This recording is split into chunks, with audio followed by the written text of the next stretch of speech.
கனிதரும் வாழ்வு வாழணும். அந்த கனிதரும் வாழ்வு நம்ம ஆசீர்வாதத்தை பெற்றுக்கொள்ள செய்யும், உயர்வை அடைய செய்யும். அதுக்கு நமக்கு தேவையானது என்னென்னா, தேவனுக்கு பயந்து பொல்லாப்புக்கு விலகி ஜீவிக்கக்கூடிய ஜீவியம். தேவனுக்கு பயந்து ஜீவிக்கணும், பொல்லாப்புக்கு விலகி இருக்கணும். தேவனுக்கு பயப்படக்கூடிய பயம் இருந்தாலே பொல்லாப்பு செய்ய தோணாது, செய்ய மாட்டாங்க. இப்போது யோபனுடைய வாழ்க்கை பார்க்கும்போது அவர் எப்படிப்பட்டவராக இருந்தாருன்னா, உத்தமனாக இருந்தார், சன்மார்க்கனாய் தேவனுக்கு பயந்து பொல்லாப்புக்கு விலகுகிற மனுஷனாக அவர் இருந்தார். அது யோபு 1:1 கொடுத்துருக்கு. ஊட் தேசத்தில் யோபு என்னும் பெயர் கொண்ட ஒரு மனுஷன் இருந்தான். அந்த மனுஷன் உத்தமனும் சன்மார்க்கனும் தேவனுக்கு பயந்து பொல்லாப்புக்கு விலகிறவனுமாக இருந்தான். அப்போ உத்தமனாய் சன்மார்க்கனாய் தேவனுக்கு பயப்படக்கூடியவனாய் பொல்லாப்புக்கு விலகுகிறவனாய் இப்படி இருக்கணும். அந்த மாதிரி இருக்கும்போது ஆண்டவர் ஆசீர்வதிப்பார். இந்த கேரக்டர்ஸ் ஆசீர்வாதத்தை பெறக்கூடியதாக இருக்கும், பெற செய்யும். யோபு இந்த மாதிரிப்பட்ட கேரக்டர்ஸ் அவருக்கு இருந்ததுனால தான் அவர் பயங்கரமான சோதனை நேரத்தில் அவர் அந்த தாழ்மை சிந்தையோடு அந்த வேதனைகளை எல்லாம் சகித்து எல்லாம் முடித்த பிறகு, சோதனை எல்லாம் முடிஞ்ச பிறகு 2 மடங்கு ஆசீர்வாதத்தை பெற்றுக்கொண்டார். அவருடைய இந்த கேரக்டர்ஸ் அது அவருக்கு உதவி செய்யுது. அந்த சோதனைகளை எல்லாம், வேதனைகளையும் சோதனைகளையும் சகிக்கிறதுக்குள்ள அந்த பலனை இந்த கேரக்டர்ஸ் அவருக்கு கொடுத்தது. அதனால் சகிச்சு முடிஞ்சு அந்த சோதனை முடிஞ்ச பிறகு அவர் 2 மடங்கு ஆசீர்வாதத்தை பெற்றுக்கொண்டார். அதனால் இப்படிப்பட்ட கேரக்டர்ஸ், உத்தமர்களாக தேவனுக்கு பயப்படுறவர்களாக பொல்லாங்குக்கு விலகுகிறவர்களாக நம்மளாம் ஜீவிக்கணும். அப்போ சோதனை வந்தால் கூட அதை ஜெயித்து நம்ம ஆசீர்வாதங்களை பெற்றுக்கொள்கிறவர்களாக இருப்போம். யோபு 5:10 தாழ்ந்தவர்களை உயரத்தில் வைத்து துக்கிக்கிறவர்களை ரட்சித்து உயர்த்துவார் அப்படின்னு சொல்லியிருக்கு. அதாவது தாழ்ந்தவர்களை எங்கே வைப்பாராம்? உயரத்தில் வைப்பாராம். துக்கிக்கிறவர்களை துக்கப்பட்டுட்டு ரொம்ப சோர்ந்து துக்கப்பட்டு இருக்கிறவங்கள ரட்சித்து உயர்த்துவாராம். தாழ்வில் என்னை நினைத்தவரை துதியுங்கள், அவர் கிருபை என்றும் உள்ளது அப்படின்னு பார்க்குறோம். தாழ்வில் ஆண்டவரை நம்ம உறுதியாக பற்றி கொள்ளும்போது ஆண்டவர் நம்ம நினச்சி நம்ம ஆசீர்வதிப்பார். அதாவது தாழ்வில் ஆண்டவர் நினைக்கிறார் நம்மளை. ஆண்டவரை நம்ம ஸ்தோத்தரிக்கும் போது, நினைக்கும்போது, அவர்கிட்ட நம்முடைய விண்ணப்பங்களை ஏறெடுக்கும்போது அவர் நம்மை பாதுகாப்பார், நினைப்பார், நம்மை ஆசீர்வதிப்பார். அப்போ தாழ்வில் நினைத்தவரை துதியுங்கள்ன்றது சொல்லியிருக்கு. அவர் கிருபை என்றும் உள்ளது அப்படின்னு. இந்த கஷ்ட நேரத்தில், துன்ப நேரத்தில் எல்லாம் கண்ணீர் வடிச்சிட்டு இருப்பாங்க இல்லையா? அந்த மாதிரி கண்ணீர் வடிச்சிட்டு இருக்கக்கூடிய நேரங்களில் ஆண்டவரை நோக்கி பார்க்கும்போது அவர்கிட்ட நம்ம விண்ணப்பங்களை ஏறெடுத்து அவருக்கு நம்ம கனமும் ஸ்தோத்திரம் மகிமையை செலுத்தும்போது அவர் என்ன செய்வாருன்னா, நம்முடைய கண்ணீரை எல்லாம் துடைத்து நம்முடைய துக்கத்தை சந்தோஷமாக மாற்றுவார். நம்ம கையில் தான் இருக்குது. நம்ம ஆண்டவரை பற்றி கொள்ளணும், அவரை நம்பணும், விசுவாசிக்கணும். அவருக்கு பிரியமாக நடக்கிறதுக்கு நம்ம முயற்சி செய்யணும். ஆண்டவர் பிரியமாக நடக்கும்போது அவர் நம்முடைய கண்ணீரை எல்லாம் துடைத்து நம்முடைய வாழ்க்கையை ஆசீர்வதிப்பார், துக்கத்தை சந்தோஷமாக மாற்றுவார். தாழ்ந்த சிந்தை உள்ளவர்களாக நம்ம இருக்கும்போது அவர் நம்ம உயரத்தில் வைத்து அழகு பார்ப்பாராம். தாழ்ந்த சிந்தை, மனத்தாழ்மை, அது நமக்கு தேவை. அந்த தாழ்ந்த சிந்தை அதான் தாழ்ந்தவர்களை உயரத்தில் வைத்து துக்கிக்கிறவர்களை ரட்சித்து உயர்த்துவார் அப்படின்றது. அதே போல் தாழ்ந்த சிந்தை உள்ளவர்களை உயரத்தில் வச்சு அழகு பார்க்குறது தான் நம்முடைய ஆண்டவர்.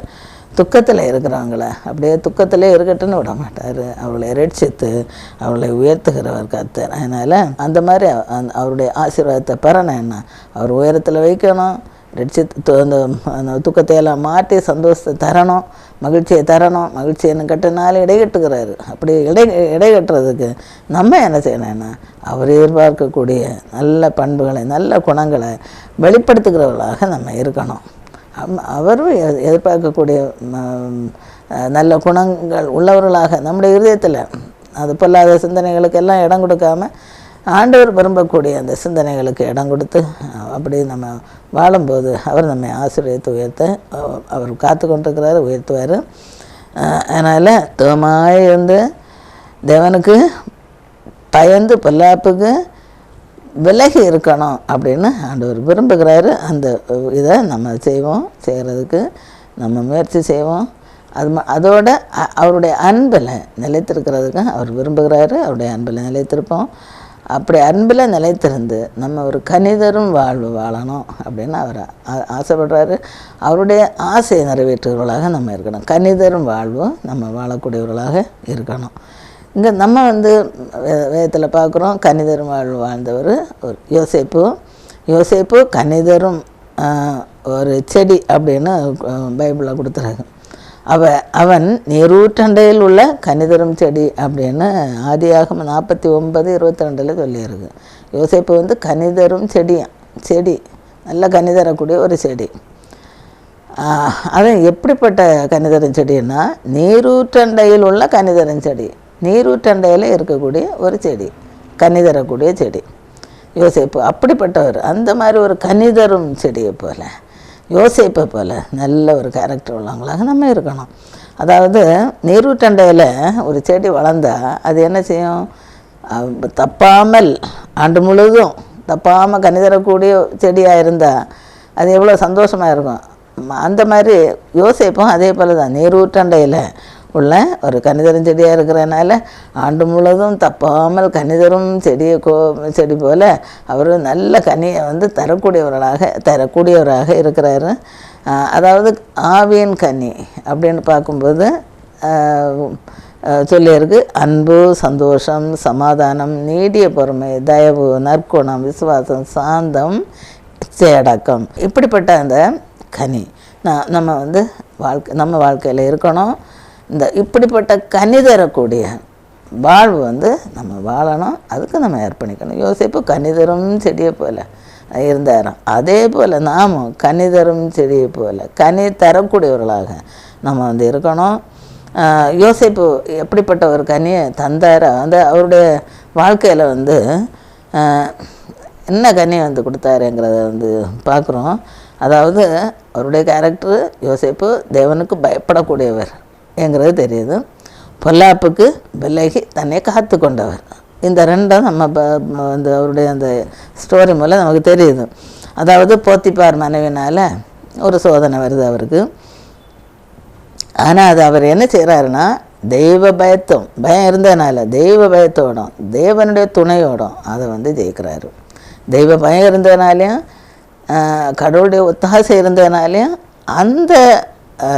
அந்த பாவத்துக்கு உள்ளாகாதபடிக்கு அந்த சோதனையை அவர் ஜெயித்து ஓடுறாரு. அதாவது அவர் என்ன சொல்கிறாருன்னா, அதிகாரம் 39:9 சொல்லியிருக்கு. என்னன்னா, நான் இத்தனை பெரிய பொல்லாங்குக்கு உடன்பட்டு தேவனுக்கு விரோதமாக பாவம் செய்வது எப்படி? அந்த பொம்பளைகிட்ட சொல்கிறது. அவர் தன்னை பாவம் செய்ய தூண்டின போது அவர் என்ன சொல்கிறாருன்னா, நான் இத்தனை பெரிய பொல்லாங்குக்கு உட்பட்டு தேவனுக்கு விரோதமாக பாவம் செய்வது எப்படி அப்படின்னு சொல்கிறாரு. பாவம் என்கிறது இவருக்கு தெரியும். அந்த பொம்பளைக்கு தெரியுமா என்ன? இவருக்கு தெரியும். ஏன்னா இச்சையாதிருப்பாயாக என்கிறது கட்டளை. அந்த எந்த மாம்ச இச்சையோ எந்த இச்சையும் படக்கூடாது. இச்சை பாவம் செய்கிற ஆத்மா சாகும் அப்படின்றது.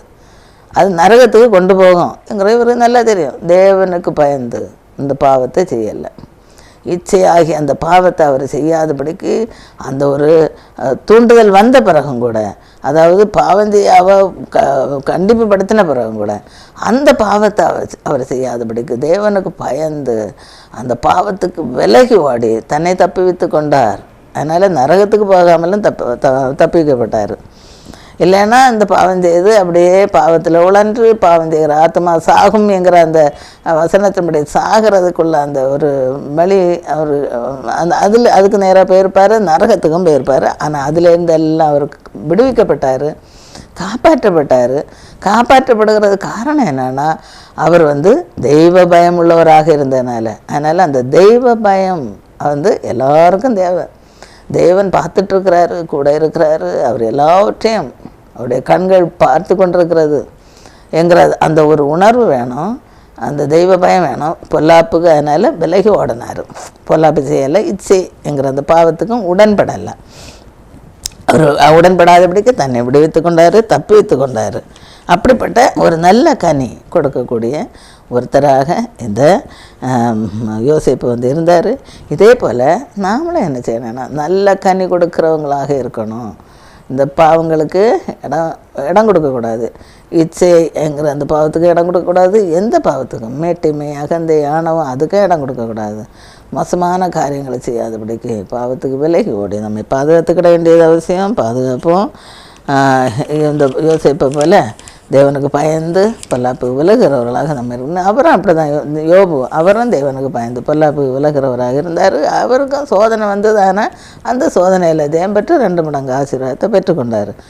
அப்போ ஆசீர்வாதத்தை பெற்றுக்கொள்ளலாம் எப்போன்னா தேவனுக்கு பயந்து பொல்லாப்பு விலகின அந்த ஒரு ஜீவன் இருந்தால்.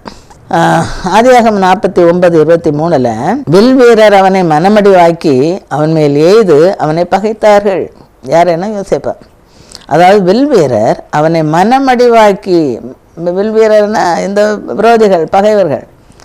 இங்கே வந்து சகோதரர்கள் கூட பகைவர்களாக ஆக்ட் பண்ணாங்க. சில பிஹேவியர் அவங்களுக்கு அப்படிப்பட்ட பிஹேவியராக இருந்தது.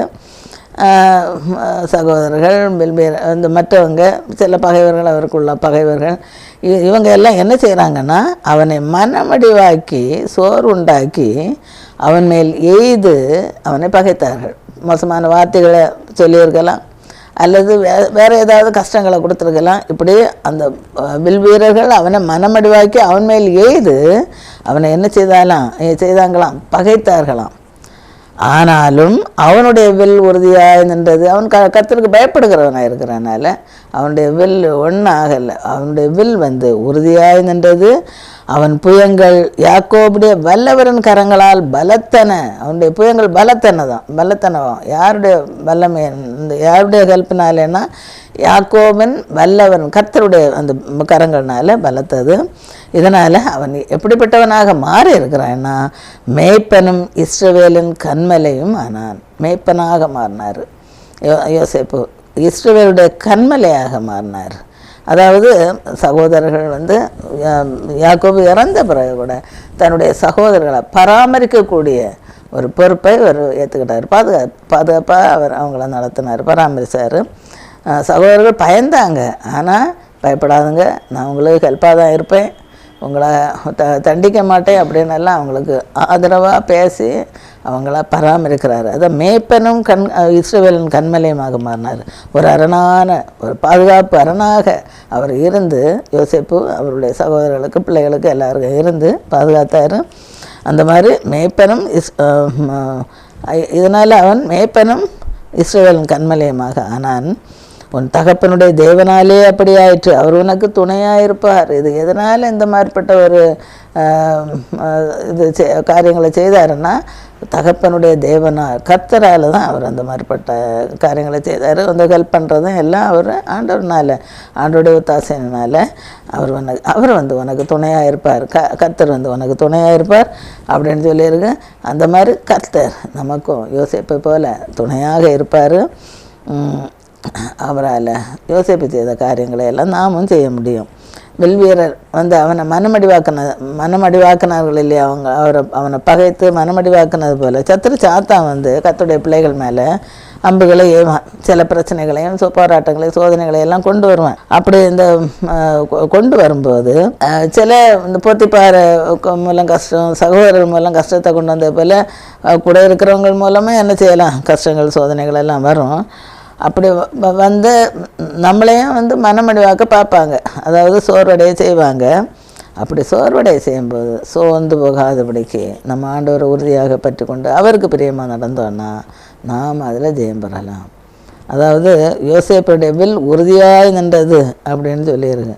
அவருடைய வில் உறுதியாக நின்றது போல் நாம் என்ன செய்யணும்னா கர்த்தருடைய வசனத்தை பிடித்து கொண்டு அவர் மேல் விசுவாசம் கொண்டவர்களாக, அவரை நம்பி அவர் மேலே விசுவாசம் கொண்டவர்களாக அவருடைய கட்டளைகளுக்கு கீழ்ப்படிந்து நடக்கும்போது நம்முடைய காரியமும் ஜெயமாக இருக்கும்.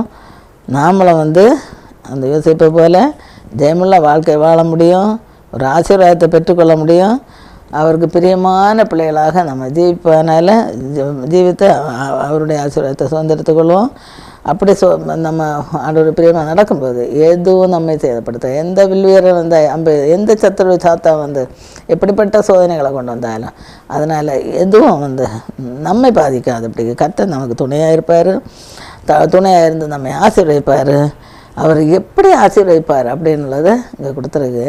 அதாவது ஆண்டவர் நம்ம ஆசீர்வதிப்பார். நம்ம ஆண்டவருக்கு பிரியமாக நடக்கும்போது அவருக்கு பயந்து பொல்லாப்புக்கு விலகி, தேவனுக்கு பயந்து பொல்லாப்புக்கு விலகி, யோசிப்பு யோபு இவங்க எல்லாம் இருந்த போல் அப்படி நடக்கும்போது நம்ம ஆண்டவருடைய வசனத்தை பற்றி கொண்டு அவர் மேலே விசுவாசம் கொண்டவர்களாக ஆண்டவருடைய கட்டளைகளை கீழ்ப்படிந்து அவருக்கு பிரியமாக நடக்கும்போது நம்மை ஆண்டவர் ஆசீர்வதிப்பார் அப்படின்றது.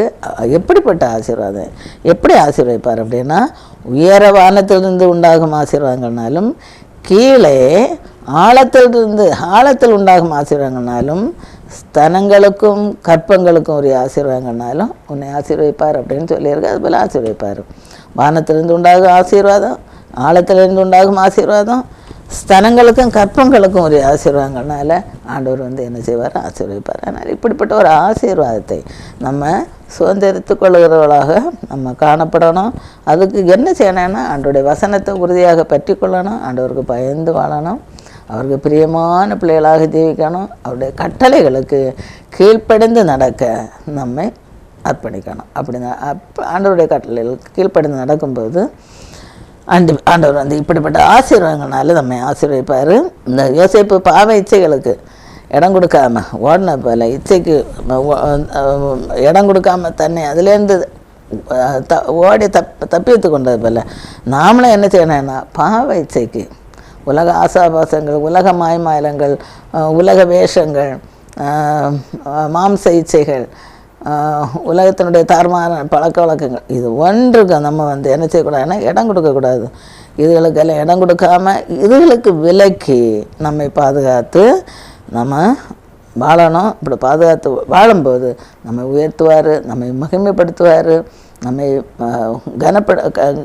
கனமாக வைப்பார், பாதுகாப்பார், ஆசீர்வதிப்பார். அதனால் அவருக்கு பிரியமான ஒரு வாழ்க்கை வாழ்வோம். அவர் என்ன செய்கிறாருன்னா, சிறியவனை புலியிலிருந்து எடுத்து இளையவனை குப்பையிலிருந்து உயர்த்தி சிங்காசனத்தை சுதந்திரிக்க செய்கிறாரு. அது எதில் கொடுத்துருக்குன்னா 1 சாமுவேல் 2:8 கொடுத்துருக்கு. அவர் சிறியவனை புலியிலிருந்து எடுத்து எளியவனை குப்பையிலிருந்து உயர்த்துகிறார் அப்படின்னு. அவர்களை பிரபுக்களோடே உட்காரவும் மகிமையுள்ள சிங்காசனத்தை சுதந்திரிக்கவும் பண்ணுகிறார். சிறியவன் தான், எளியவன் தான், ஆனால் அவங்கள என்ன செய்கிறார், பிரபுக்களோடு உட்கார வைக்கிறாரு, மகிமையுள்ள சிங்காசனத்தை சுதந்திரிக்க செய்கிறாரு. இது யாருன்னா, யாருக்கு ஆண்டவர் இப்படிப்பட்ட ஆசீர்வாதத்தை கொடுக்குறாருன்னா, ஆண்டவருக்கு பயந்து பொல்லாப்புக்கு விலகி ஆண்டவருடைய கட்டளைகளுக்கு கீழ்ப்படிந்து நடக்கக்கூடிய, அவருக்கு பிரியமாக நடக்கக்கூடிய ஜனங்களுக்கு, அப்படிப்பட்ட பிள்ளைகளுக்கு, அந்த எளிய ஆத்துமாக்களுக்கு, அந்த சிறியவனாக இருக்கிறவங்களுக்கு ஆண்டவர் இப்படிப்பட்ட ஆசீர்வாதத்தை கொடுத்து மேன்மைப்படுத்துகிறாரு, மகிமைப்படுத்துகிறாரு, ஆசீர்வதிக்கிறாரு. அதனால் நாம் அப்படிப்பட்ட ஒரு வாழ்க்கை வாழ்ந்து ஆண்டவருடைய ஆசீர்வாதத்தை பெற்றுக்கொள்ளக்கூடிய வகையில் நம்ம வாழுவோம். சாபத்தை பெற்றுக்கொள்கிறவர்களாக இல்லாமல் ஆசீர்வாதத்தை பெற்றுக்கொள்கிறதுக்கு நம்ம அதுக்கு தகுந்தாப்பில் நம்முடைய வாழ்க்கையை அமைத்துக்கொள்ளும். அப்போ இதில் என்ன தெரியும்னா, ஆசீர்வாதம் யாருக்கு கிடைக்கும் அப்படின்னா, கர்த்தருக்கு பயந்து வாழுகிறவங்க, கர்த்தருடைய கற்பனைகளுக்கு கீழ்ப்படிந்து நடக்கிறவங்க, அதுபோல் ஆண்டோடைய வசனங்களுக்கு கீழ்ப்படியணும். ஆண்டோடைய வசனத்தை இந்த படித்து தியானித்து அதோட நடக்கணும். அப்படி நடக்கிறதுக்கு நம்ம ஒப்பு கொடுக்கணும், பல்லாப்புக்கு விலகி இருக்கணும், பல்லப்பான காரியங்களை செய்யக்கூடாது, இச்சைகளுக்கும் இடம் கொடுக்கக்கூடாது. அதுவும் நம்ம பண்ண வேண்டியது. அடுத்தது என்னென்னா, மேட்டுமை சிந்தை அழிவை காண செய்யும். மேட்டுமை சிந்தை ஏற்கனவே நம்ம பார்த்த நேபுகாத்நேச்சார் அகந்தை, அவர் அதனால் கொஞ்சம் அவருக்கு அழிவு வந்தது, அதாவது கஷ்டம் வந்தது. ஆனால் அதிலேருந்து அவர் மனம் திரும்பி அவர் ஆண்டவரை நினச்ச பிறகு தன்னால் ஒன்றும் இல்லை, எல்லாம் கடவுளால் தான் என்கிற அந்த ஒரு நினைப்பு வந்த பிறகு புத்தி அவர் பாதுகாக்கப்பட்டார், ஆசீர்வதிக்கப்பட்டார். இங்கே வேறு ஒரு ஆளை பற்றி சொல்லியிருக்கு. அதாவது மேட்டுமை சிந்தை மேட்டுமை சிந்தை அழிவை கொண்டு வரோங்கிறது. மேட்டுமை சிந்தை இருக்கக்கூடாது, ஆணவம் அகந்தை அதெல்லாம் இருக்கக்கூடாது, கர்த்தருக்கு பயப்படாமல் வாழக்கூடாது. ஆனால் இந்த மாதிரி மேட்டுமை சிந்தையோடு, ஆணவத்தோடு, அகங்காரத்தோடு, கர்வத்தோடு யார் வாழ்வான்னா துன்மார்க்கர்கள். துன்மார்க்கமாக வாழ்கிறவங்க, துன்மார்க்கர்கள் தான் இப்படிப்பட்ட ஒரு சிந்தை உள்ளவங்களாக இருப்பாங்க. அவங்க வந்து அழிவை அடைவார்கள் அப்படின்னு நமக்கு தெரிஞ்ச இதுதான். அவங்களுக்கு அழிவு வரும். ஏன் அவங்களுக்கு அழிவு வருது அப்படின்னா, அவர்களுக்காக விண்ணப்பம் பண்ணுகிறவர்கள் இல்லாமல் இருக்கிறனால. துன்மார்க்கர்கள் வந்து துன்மார்க்கமாக இருப்பாங்க, அகந்தையாக ஆணவமாக அவங்க தான் பெரிய ஆளுநெல்லாம் காட்டிகிட்டு இருப்பாங்க. அவங்களுக்காக விண்ணப்பம் பண்ணுகிறவர்கள் யாருமே இருக்க மாட்டாங்க. அவர்களுக்காக விண்ணப்பம் பண்ணுகிறவர்கள் இல்லாமல் இருக்கிறதுனால அவங்க வந்து என்ன செய்கிறாங்கன்னா அழிவை காண்றாங்க. ஒருவேளை துன்மார்க்கர்களை வந்து அவங்களுடைய துன்மார்க்கத்தனத்தை பார்க்கும்போது யாராவது அவர்களுக்காக விண்ணப்பம் பண்ணாங்கன்னா, ஆண்டவரே இவனுடைய துன்மார்க்கத்தனத்தை இவன்கிட்டருந்து எடுத்து போட, ஆண்டவருக்கு பிரியமான பிள்ளையாக வாழ நீர் கிருபை செய்யணும்னு சொல்லிட்டு ஜெபம் பண்ணாங்கன்னா ஆண்டவர் வந்து அவங்கள மாற்றுவார். ஆனால் அவங்களுக்காக அந்த இந்த விண்ணப்பம் பண்ணுறதுக்கு யாரும் இல்லாதனால அவங்க அழிவை ஃபேஸ் பண்ணுறாங்க, சந்திக்கிறாங்க அப்படின்னு பார்க்குறோம். இங்கே வந்து 1 சாமுவேல் 2:25 கொடுத்துருக்கு. மனுஷனுக்கு விரோதமாக மனுஷன் பாவம் செய்தால் நியாயாதிபதிகள் அதை தீர்ப்பார்கள். இப்போ மனுஷனுக்கு விரோதமாக மனுஷன் பாவம் செய்தால் அதை நியாயாதிபதிகிட்ட கொண்டு போவாங்க. அவங்க பேசி அதை தீர்ப்பாங்க, அந்த பிரச்சனையை தீர்ப்பாங்க. ஒருவன் கர்த்தருக்கு விரோதமாக பாவம் செய்வானே ஆகில் அவனுக்காக விண்ணப்பம் செய்யத்தக்கவன் யார்? கர்த்தருக்கு விரோதமாக யாராவது பாவம் செய்தால் அவனுக்காக விண்ணப்பம் பண்ணக்கூடியவங்க யாரும் இல்லை. இங்கே வந்து 2 பேர், அவர்களோங்கிறது யாருன்னா ஏலியனுடைய 2 குமாரர்கள். ஒருத்தர் வந்து ஒப்னி, இன்னொன்று பெனகாஸ். ஓப்பனியும் பெனகாஸ், இந்த 2 பேரும் என்ன செய்கிறாங்கன்னா துன்மார்க்கமாய் வாழுகிறாங்க. ஆண்டவருடைய கற்பனைகளுக்கு ஆண்டவரையும் அறியலை, அவங்க அறிந்து கொள்ளக்கூடிய அளவில் அறிந்து கொள்ளலை. ஆண்டவரை தெரியல, ஆண்டவருக்கு பிரியமாக நடக்கிறதில்லை, தாறுமாறாக வாழ்கிறாங்க, துன்மார்க்கமாய் வாழ்கிறாங்க. அதனால தான் அவர்களோ, இந்த ஓப்பனி பிரகாசோ தங்கள் தகப்பன் சொல்லை கேளாமற் போனார்கள். அவர்களை சங்கரிக்க கர்த்தர் சித்தமாய் இருந்தார். அதாவது தகப்பன் சொன்னப்புறம் கேட்கல, ஆண்டவரையும் அறியலை, துன்மார்க்கமாக வாழ்கிறாங்க, ஆண்டவருக்கு பிரியமில்லாத வாழ்க்கை வாழ்கிறாங்க. அதனால் ஆண்டவர் என்ன செய்கிறாருன்னா இன்ஸ்ட்ரக்ஷன் கொடுத்தாரு ஏலி மூலம், தகப்பனார் மூலம். ஆனால் தகப்பன் சொல்ல கேட்காம இருக்கிறதுனால அடுத்தது அழிவுக்கு அவர்களை சங்கரிக்க ஆண்டவர் வந்து சித்தமாக இருந்தார், கர்த்தர் சித்தமாக இருந்தார் அப்படின்றது. இங்கே வந்து துன்மார்க்கமாக வாழ்கிறாங்க. இந்த ஓப்னி நகாஸுங்கிற ஏலியனுடைய 2 குமாரர்கள், இவங்க வந்து பேலியாளன் மக்களாக இருந்தாங்களாம். துன்மார்க்கர்களாக இருக்கிறாங்க, பேலியாளன் மக்களாக இருக்கிறாங்க. கர்த்தரை அறியலை. ஆண்டவர் வந்து எச்சரிப்பு கொடுக்குறாரு. ஆனால் அவங்களுக்கு தான் ஆண்டவரை அறியாமல் இருக்கிறதுனால எந்த எச்சரிப்பு கொடுத்தாலும் அங்கே காதுக்குள்ளால் போகாது, அவங்களுக்குள்ளால் உள்ளத்துக்குள்ளால் ஏறாது. அப்படி துன்மார்க்கமாக பேலியாளன் மக்களாக இருக்கிறாங்க. அப்படி இருந்ததுனால ஆண்டவர் வந்து என்ன செய்கிறாருன்னா அவர்களை சங்கரிக்க சித்தமாக இருக்கிறாருன்னு பார்த்தோம். அதே போல் பெலிஸ்தேர் வராங்க, பெலிஸ்தேரை அனுப்புகிறாரு. அவங்க இஸ்ரவேல் மேலே யுத்தம் பண்ண வராங்க. பெலிஸ்தேர் யுத்தம் பண்ண வந்தாங்க. அந்த போரில் நிறைய பேர் செத்தாங்க. அந்த நிறைய பேர் செத்தால இவங்க 2 பேரும், ஏலியன் மக்கள் 2 பேரும் அவங்க என்ன செய்கிறாங்கன்னா அந்த போரில் அழிந்தாங்க, இறந்து போனாங்க. அதாவது துன்மார்க்கமாய் மேட்டுமே சிந்தையோடு கர்த்தருக்கு பயப்படும் பயம் இல்லாமல் இஷ்டத்துக்கு தாறுமாறாக அப்படி வாழ்ந்தாங்க இவங்க. அப்படி வாழ்ந்ததுனால அவங்களுக்கு ஒரு அழிவு வந்தது அப்படின்னு பார்க்குறோம். அதனால் துன்மார்க்கமாக பேலியாளன் மக்களாக வாழக்கூடாது, துன்மார்க்கமாக வாழக்கூடாது, கர்த்தருக்கு பயம் இல்லாமல் வாழக்கூடாது, கர்த்தருக்கு பயந்து வாழணும், தாறுமாறாக வாழக்கூடாது, தாறுமாறாக இஷ்டத்துக்கு நினச்ச சாய்ச்சிட்டு அப்படியெல்லாம் இருக்கக்கூடாது. ஆண்டவருக்கு பயந்து செய்யலாமா செய்யக்கூடாதுன்னு யோசித்து ஆண்டவர்கிட்ட கேட்டு செய்து அப்படி வாழும்போது ஆசீர்வாதம் கிடைக்கும். இங்கே சங்கீதம் 10:3-4 என்ன சொல்லியிருக்குன்னா, துன்மார்க்கன் தன் உள்ளம் இச்சித்ததை பெற்றதினால் பெருமை பாராட்டி பொருளை அபகரித்து தன்னைத்தான் போற்றி கர்த்தரை அசட்டை பண்ணுகிறான்.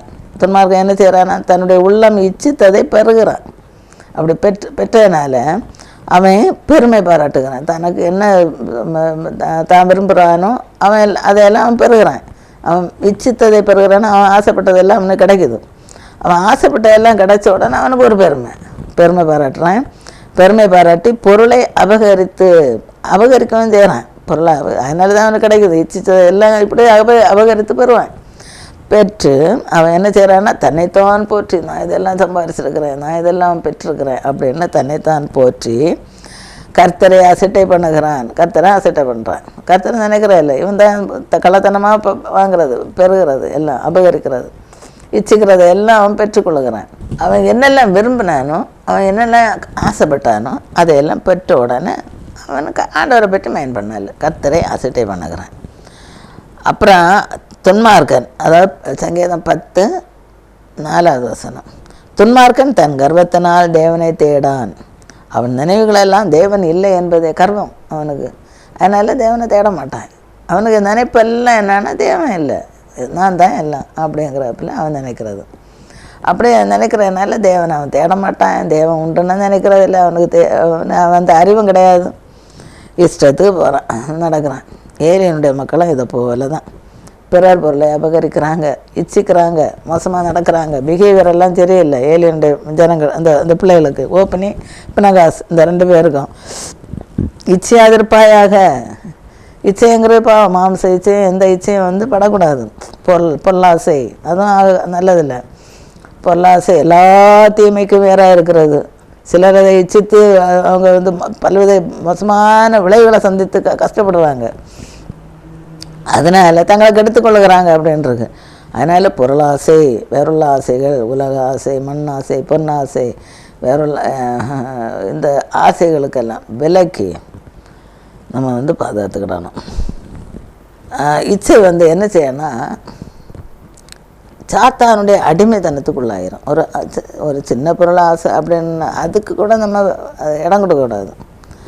அந்த இச்சை, ஆசை அல்லது இச்சை அது சாத்தானுடைய அடிமைத்தனத்துக்குள்ளாக மாற்றி பாவம் செய்ய தூண்டும். அடுத்து கொஞ்சம் கொஞ்சமாக சின்ன பாவம் பெரிய பாவம்னு அப்படி பாவம் செய்ய தூண்டி அது நேரம் என்ன செய்யணும், சாத்தா நரகத்துக்கு நேராக கொண்டு போகும். அதனால் நம்ம ரொம்ப கவனமாக இருக்கணும். எந்த பொருள் மேலேயும் இச்சை வைக்கக்கூடாது, ஆசை வைக்கக்கூடாது. வேறு எந்த காரியங்கள் மேலேயும் இச்சை வராதபடிக்கு பாதுகாத்துக்கிடணும். சங்கீதம் 9:17 என்ன சொல்லியிருக்குன்னா, துன்மார்க்கரும் தேவனை மறக்கிற எல்லா ஜாதிகளும் நரகத்திலே தள்ளப்படுவார்கள். துன்மார்க்கர், தேவனை மறக்கிற எல்லா ஜாதிகள் அவங்க எல்லாம் நரகத்தில் தள்ளப்படுவார்கள்னு பைபிளாக இருக்குது. அப்போ இந்த இச்சைங்கிற அந்த பாவம் அது செய்தால் துன்மார்க்கமாக நடந்தால் அவங்க கண்டிப்பாக நரகத்தில் தான் போவாங்க. அதனால் கவனமாக இருக்கணும், கர்த்தருக்கு பயந்து நடப்போம். நம்ம பரலோக பாக்கியத்தை பெறுறதுக்கு என்ன செய்யணும்னா முயற்சி செய்யணும், உத்தமமாக நடக்கணும், ஆண்டவர் பிரியமாக நடக்கணும். அப்படி உத்தமமாக நடந்து ஆண்டவர் பிரியமாக நடந்து சமாதானமுள்ள வாழ்க்கையை பெறலாம். துன்மார்க்கர்களுக்கு சமாதானம் இல்லை. ஆனால் இங்கே நம்ம உத்தமமாக நடக்கும்போது, ஆண்டவர் பிரியமாக நடக்கும்போது ஒரு சமாதானமான, மகிழ்ச்சியான, சந்தோஷமான ஒரு வாழ்க்கை நம்ம கிடைக்கும். அது இங்கே இந்த உலகத்தில் இருக்கும்போது இந்த மாதிரிப்பட்ட ஒரு வாழ்க்கை கிடைக்கும். பரலோக ராஜ்யத்தை பரலோக பாக்கியத்தை நம்ம பெற முடியும். ஆண்டவர் நம்ம பரலோக ராஜ்யத்தை பாக்கியத்தை பெறணுங்கிறதுக்காக தான் அவர் என்ன செய்திருக்கிறாருன்னா, இந்த பூமியில் மனுஷனாக பல பாடுகளையும் பட்டு சிலுவையில் அணிகளால் அறையப்பட்டு ரத்தம் செஞ்சு மறித்து உயிர்த்திருக்கிறாரு. அப்புறம் திருப்பி என்ன செய்கிறாருன்னா வரப்போகிறாரு. சீக்கிரமாக வருகிறேன்னு சொல்லியிருக்காரு. சீக்கிரமாக வரப்போகிறாரு. அவருடைய வருகைக்கு நம்ம எல்லோரும் ஆயத்தமாக இருக்கணும். அதுக்காக தான் இந்த மாதிரிப்பட்ட காரியங்களை நீங்கள் செய்யாதுங்க, இதெல்லாம் செய்யுங்கன்னு பலர் மூலம் நம்ம கேள்விப்படுகிறோம், கேட்டு அதை உணர்ந்து நம்ம அதுக்கு கீழ்ப்படியக்கூடிய மனதிலே பெற்று கீழ்ப்படிந்து நடந்து ஆசீர்வாதத்தை நம்ம பெற்றுக்கொள்ளணும். பல்லவ பாக்கியத்தை நம்ம பெற்றுக்கொள்ளக்கூடியவர்களாக நம்ம இருக்கணும். தாறுமாறாக ஜீவித்து நரகத்துக்கு நேராக சத்துரு சாத்தானை கூட்டிகிட்டு போகிறதுக்கு விடக்கூடாது. சத்துரு சாத்தான் தாறுமாறாக ஜீவித்த துன்மார்க்கமாக பேலியாளன் மக்களாக நம்ம ஜீவித்தோன்னா நேரே அது இழுத்துட்டு போகும். அது தானே அது இழுத்துட்டு போயிடும். அதுக்கு இழுப்புலே நம்ம இங்கே வெளியில் இங்கே உள்ள இந்த பக்கம் திருப்பி வெள்ளாண்டினாலும் முடியாது, வர விடாது. அதுக்கு அந்த இழுப்புலே போய் அப்புறம் நரகத்துக்கு நரகத்தில் போய் விழ வேண்டியது தான். அதனால் கவனமாக இருக்கணும். இந்த மாதிரிப்பட்ட இச்சைகளுக்கு ஒப்பு கொடுக்கக்கூடாது. அப்புறம் பாவங்களுக்கும் எந்த பாவத்துக்கும் இடம் கொடுக்கக்கூடாது. தேவனுக்கு பயந்து வாழ்ந்து பொல்லாப்புக்கு விலகி இருந்தாலே போதும். தேவனுக்கு பயப்படக்கூடிய அந்த பயம் இருந்தாலே இந்த மாதிரிப்பட்ட காரியங்கள் இதெல்லாம் நம்ம விடுதலை பெறுவோம். சங்கீதம் 37:40 வரையில் உள்ள வசனங்களை பார்க்கும்போது, நீ உத்தமனை நோக்கி செம்மையானவனை பார்த்துரு, அந்த மனுஷனுடைய முடிவு சமாதானம். உத்தமனை நோக்கி நீ அவன் செம்மையானவனை பார்த்துரு. அவன் இந்த செம்மையானவனுக்கு எப்படி இருக்கும் முடிவு? சமாதானமான முடிவாக இருக்கும். அதை பாரு, சமாதானமாக இரு. என்னத்துக்கு மோசமான ஒரு முடிவை பெறணும், சமாதானமான முடிவை பெறணும். அதனால் உத்தமனை நோக்கி செம்மையானவனை பார்த்துரு அப்படின்னு. செம்மையானவனை பாரு, அவன் எப்படி செம்மையாக நடக்கிறானோ அதுபோல் நட அப்படின்னு. அடுத்தது அக்கிரமக்காரர் ஏகமாய் அழிக்கப்படுவார்கள், அறுப்பு உண்டு போவது துன்மார்க்கரின் முடிவு. அக்கிரமக்காரர் எப்படிப்பட்டவங்களாக இருப்பாங்க? ஏகமாய் எல்லாரும் எத்தனை அக்கிரமக்காரர் இருந்தாலும் ஏகமாய் என்ன செய்வாங்களாம்? அழிக்கப்படுவார்களாம், அவங்க அழிந்து போவார்கள் அப்படின்ட்டு. ஆனால் அறுப்புண்டு போவது தான் துன்மார்க்கருடைய முடிவு. துன்மார்க்கருடைய முடிவு அறுப்புண்டு போகிறது. அவங்க கடைசியில் ஒன்றும் இல்லாமல் போவாங்க. ஆனால் செம்மையானவனுடைய முடிவு சமாதானம், அவங்க சமாதானமாக இருப்பாங்க. இந்த துன்மார்க்கருடைய முடிவு அறுப்புண்டு போகிறது. அது அவங்கள பிறகு பார்க்க முடியாது, அந்த அளவுக்கு அறுப்புண்டு போவாங்க. இவங்க சமாதானமாக இருப்பாங்க, செம்மையானவர்கள் உத்தமர்கள். ஆனால் அக்கிரமக்காரர்கள் அல்லது துன்மார்க்கர்கள் அறுப்புண்டு போவார்கள். அதனால் துன்மார்க்கத்தனமாக இருக்கக்கூடாது, அக்கிரமக்காரர்களாக இருக்கக்கூடாது, அக்கிரமம் செய்யக்கூடாது, துன்மார்க்கமாக வாழக்கூடாது. நீதிமானாக உத்தமனாக செம்மையானவர்களாக நம்ம வாழணும்.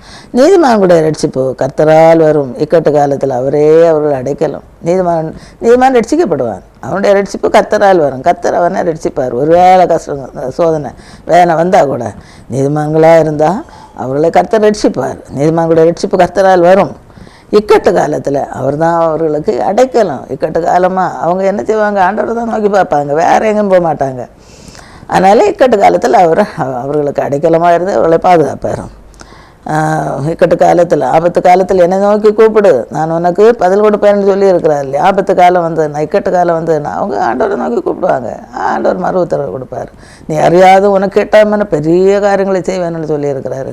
அதனால் பெரிய காரியங்களை, அறியாத எட்டாத பெரிய காரியங்களை இந்த நீதிமான்களுக்கு அவர் செய்வார். ஏன்னா அவர் தான் அவங்களுக்கு அடைக்கலமாக இருக்கிறாரு. இக்கட்டு காலத்தில் அவர் அடைக்கலமாக இருக்கிறாரு. ரட்சிப்பும் கர்த்தரால் தான் அவர்களுக்கு கிடைக்கும். அதனால் அவர்களை உறுதியாக பற்றி கொண்டு அவர்கள் அந்த பிரச்சனையிலிருந்தெல்லாம் விடுவிக்கப்படுவார்கள். கர்த்தர் அவர்களுக்கு உதவி செய்து அவர்களை விடுவிப்பார். ஆண்டவர் அவர்களுக்கு உதவி செய்வார். அந்த நீதிமான்களுக்கு அவர் உதவி செய்வார், அவர்களை விடுவிப்பார். அவர்கள் அவரை நம்பி இருக்கிறபடியால் அவர்களை துன்மார்க்கருடைய கைக்கு தப்பி வைத்து ரட்சிப்பார். துன்மார்க்கர்கள் சும்மா இருக்க மாட்டாங்க, நீதிமான்களை கஷ்டப்படுத்துவாங்க. ஆனால் ஆண்டவர் என்ன செய்வார்னா, துன்மார்க்கருடைய கைக்கு அவர்களை தப்பி வைத்து அவர்களை ரட்சிப்பார். அதனால் ஆண்டவருக்கு பிரியமான பிள்ளைகளாக நம்ம இருக்கணும். அவருடைய மீட்பை பெற்றுக்கொள்ளணும். பாவம் செய்திருந்தால் கூட ஆண்டவரே என்னுடைய பாவங்களை மன்னிங்க ஆண்டவரே அப்படின்னு சொல்லிட்டு பாவம் செய்கிற ஆத்மா சாகும். அதனால் சாகிறதுக்கு நம்ம இடம் கொடுக்கக்கூடாது. இது தன் பாவங்களை அறிக்கையிடுகிறவன் என்ன செய்வான்னா ரட்சிக்கப்படுவான். மறைக்கிறவன் வாழ்வடைய மாட்டான். பாவங்களை மறைக்கிறவன் வாழ்வடைய மாட்டான். அவைகளை அறிக்கை செய்து விட்டு விடுகிறவன். அறிக்கை செய்கிறது அப்புறம் அதை விட்டு விடணும். அறிக்கையும் செய்யணும், விட்ட விடணும்.